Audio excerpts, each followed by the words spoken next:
Vamos a resolver el ejercicio 3 de la unidad del mercado monetario.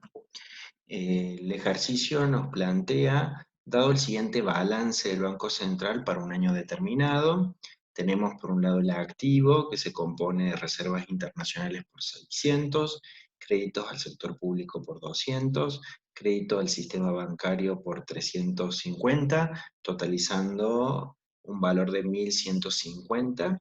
Por el lado del pasivo tenemos circulación monetaria de 850, depósitos de las entidades financieras en el Banco Central por 300, dando como resultado un total de 1.150. Antes de comenzar a resolver el ejercicio, vamos a hacer algunas aclaraciones. Por un lado, vemos que el activo y el pasivo son iguales. Eso siempre se tiene que cumplir, ya que la emisión de dinero por parte del Banco Central, que va a estar al lado del pasivo, es decir, una obligación del Banco Central emitir, tiene que estar respaldada con los activos que posea. Entonces, toda emisión tiene que tener un respaldo de un activo, de ahí que siempre debe igualarse el activo con el pasivo. En cuanto al activo, tenemos que las reservas internacionales también pueden encontrarse con el nombre de oro y divisas. Los créditos al sector público también pueden encontrarse con el nombre de títulos públicos, ¿sí? Que son las operaciones de mercado abierto, que compra y vende el gobierno títulos valores. Y la tercera línea, los créditos al sector bancario, son los que también se conocen como redescuentos. Por el lado del pasivo, tenemos la circulación monetaria, que es igual a 850, y que se compone de dos partes. Por un lado, del efectivo, o bien de los billetes en poder de los particulares. Y por el otro lado tenemos las reservas voluntarias o los billetes en poder de los bancos. ¿Sí? Esos 850 puede ser o del efectivo o de las reservas voluntarias. Mientras que los depósitos de las entidades financieras en el Banco Central también se pueden conocer como las reservas legales. Recordemos que el Banco Central va a regular la intermediación bancaria entre los ahorristas por un lado y los inversionistas por el otro, captando el dinero de los ahorristas en forma de depósito para entregarle a los inversionistas en forma de préstamos. Esas operaciones de intermediación bancaria van a tener una tasa de interés que es la rentabilidad que van a tener los bancos. Si esas tasas difieren, mientras más difieren, más rentabilidad van a tener, pero para regular esa intermediación bancaria, es decir, que el banco comercial no termine entregando todos los depósitos que recibe a los inversionistas porque después no va a poder afrontar los retiros que pudiera haber.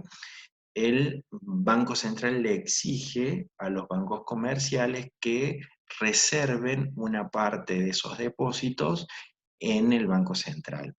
Esas reservas van a tener un porcentaje que se llama encaje legal, que van a terminar dando lo que los bancos comerciales tienen en el Banco Central.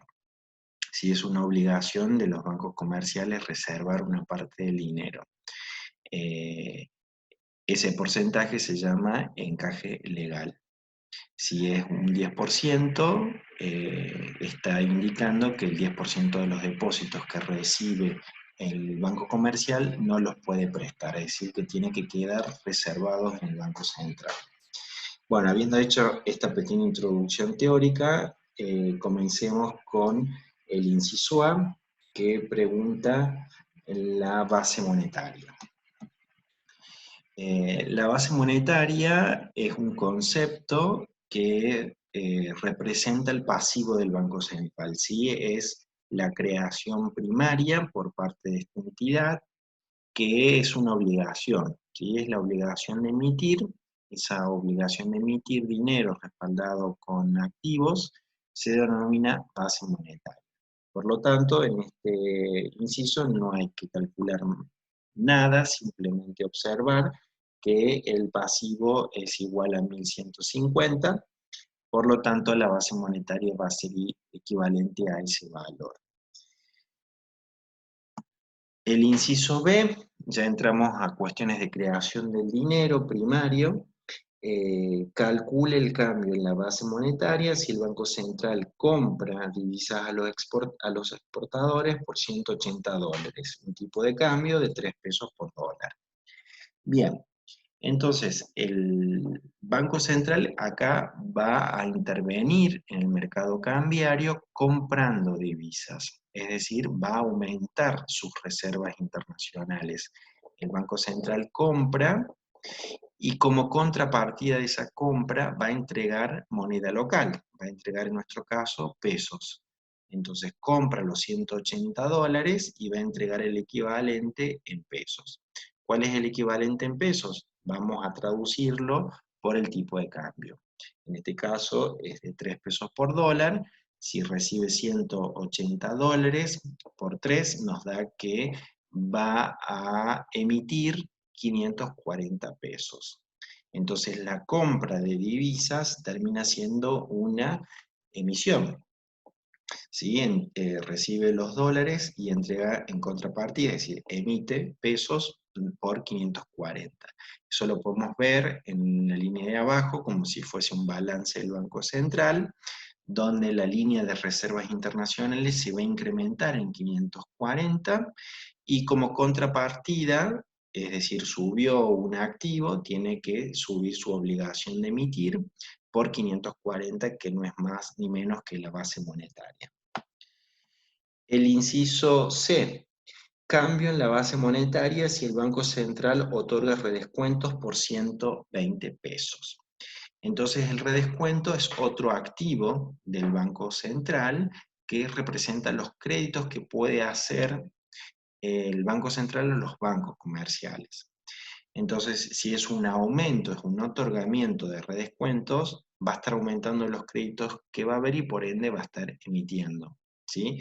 Aumenta el redescuento y entrega moneda local a la economía, en este caso lo entrega a través de los bancos.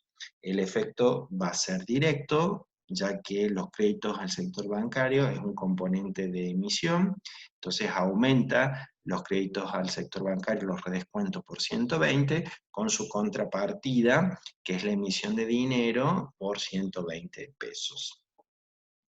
El inciso D. Cambio en la base monetaria si el Banco Central vende divisas a los importadores por $200. En este caso es exactamente lo mismo que en el inciso B, solo que en vez de comprar va a vender, es decir, se va a desprender de dólares que tenga el Banco Central. Por ende van a reducirse las reservas internacionales.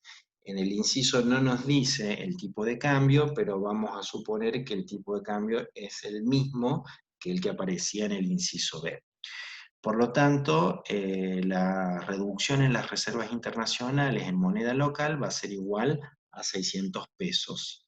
Vende las divisas a los importadores, o sea, les entrega los dólares a los importadores y va a recibir en contrapartida, es decir, va a quitar dinero que viene desde los importadores hacia el Banco Central por 600 pesos. En cuanto al balance, vemos que se reduce el componente del activo en 600 pesos, que es la línea de las reservas internacionales, y en contrapartida implica una reducción en la base monetaria por el monto equivalente. Y el inciso E, cambio en la base monetaria si el gobierno salda parte de los adelantos por el Banco Central por un valor de 90 pesos.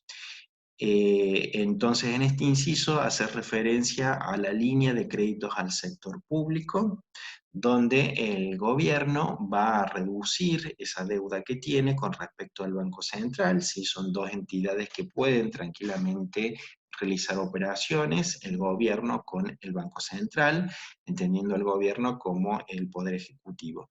En ese caso, se cancela la deuda, entonces se reduce el crédito al gobierno, por lo tanto se retira dinero de la economía por 90.